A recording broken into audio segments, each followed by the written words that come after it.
It's because we have a bazaar of an economy. As Buhari said, that if we do not destroy corruption, corruption will destroy us. Under his eyes, we are seeing all of these things happen. But I still want you to explain this disparity you talked about, the PMS, about the consumption. That is it not an auditor's work? If you want to do it, how does an auditor now break it down and dissect and say, this is how we have come with these figures? And where has all that money gone? Sam, who is auditing who? When we are told that the Accountant General of the Federation stole 80 billion naira. And by the time you even investigate the Auditor General and every other person, see, Sam, what we are having here is an elitist gangsterism. It's just like what we have in the Supreme Court, where the justices are accusing the Chief Justice of corruption. So who will bail the cat? Sam, I have hope in Nigeria. You know, despite what we are experiencing now, there is hope in the world. Let me tell you, we can't continue this way. And that is the truth. You ask yourself this question. I said, Sam, in 2016, that was when we experienced our first recession. An audit was conducted by a sitting Minister of State. Kachukwu Ibe is one of the brightest brains in the oil and gas industry, no matter what anybody may say. And we saw the figure. And this figure, let me tell you, most of the people that export these products to Nigeria, from Glencore to Trafigura to Vitol, all of them file their returns. They show volume that they export to every country. If you look at the record of if you go through the record of the United States Energy Administration Agency, they have a record of every white petroleum product that goes to each country of the whole world.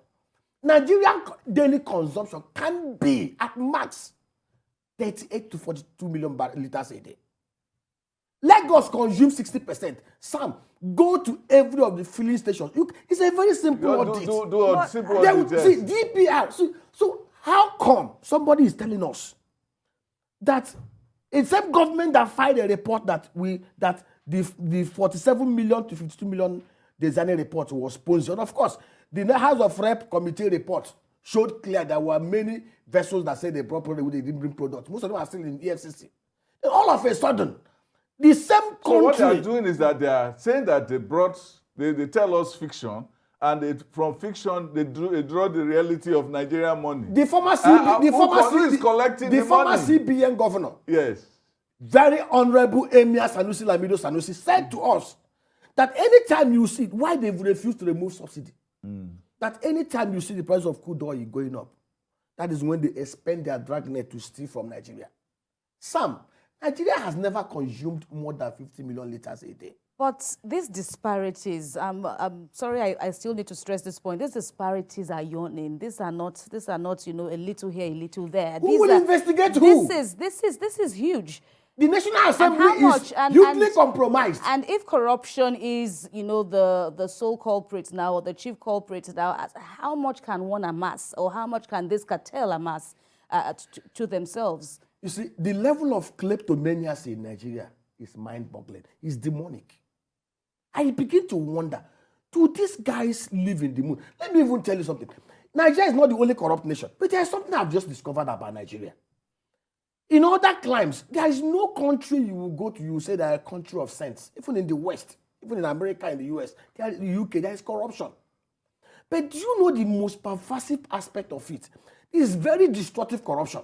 If you go to Banana Island now, go to Maitama, go to Asokoro, you see high rise, go to even Bordelon and all those high rises. Most of this, 90% of real estate development are process of corruption. They built it, they lock it. Because that's the only way they can launder those monies. And we can checkmate it if we want to checkmate it. I said it very clearly. If we want to checkmate corruption, we even need to invite people. Make a law. Make sure that every land registration, every property acquisition is backed with BVN. You must not, if you want to register your land in Lagos, you must include your BVN. Put it in the law. There you can track those who are using fraud to steal our money. And see, you're still looking at systems. Is it, the Nigerian system, it's not the system. Sam, is it the system that is the problem or the people? Sam, it's not just the people. It's the system and leadership. If you put a whistleblowing act in place, Don't we have that? No, it's not legislated. where it is compulsory that, first of all, every public office holder must declare their assets and liabilities public. It's not that I'll file it with CCB. Publish it publicly. Let us see what. In fact, create a portal where before it's in the stock exchange. Once a company goes public, you don't have any right to hide your financials. Every quarter you produce it. Make it open a portal where every public office holder, politically exposed person, and their relatives publish their annual, quarterly asset liability declaration. Open so people can verify it. And then the Whistleblowing Act, let me finish, must make provision for 20%. If anybody or group of persons blow the whistle and the assets are successfully recovered, they will have 20%. Of course, there should be penalty for those that blow false whistle. Let me tell you, the policeman or the DSS guy that you will give 10 million to hush up, we know clear that if you have 1 billion naira asset stolen, that if he recovers it, he gets 200 million. In fact, even bribing him is because if you bribe him, you won't bribe the DSS. The DSS guy will open it. Are you sure all the people, even the person who is a whistleblower, will not be bribed eventually? It becomes a racket.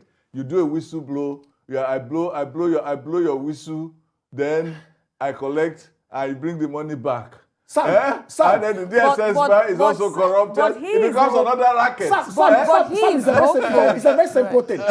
If you know that going through the stress of stealing 1 billion, you steal that 1 billion. Yes. Let me tell you, if the law is active, the Whistleblowing Act is enshrined, 20% of whatever you say if, that's a very big yes, but they won't put it. They know what to do. It depends on the human beings. I beg to disagree, though, because I would rather, believe that we have these laws. Of course, you can talk about the political will, are not enough. But don't we have enough of these laws? Even if we follow the existing CCB arrangement, come declare your assets. If we follow that, we can at least get somewhere. But I'm even looking. But it's not made public. The only person in Nigeria, living or dead, who has openly done the same thing we're talking about is the good man Yar'Adua. Yar'Adua came to power, declared his assets, 800 something million, with his wife, and published it. Yes, he did. For the whole world to see. You see. But he couldn't enforce it for the country. Do you even know that even the politicians do what we call preemptive declaration of what they want to steal? Yes, now.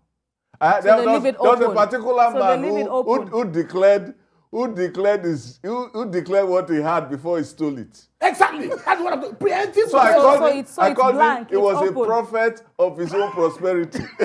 but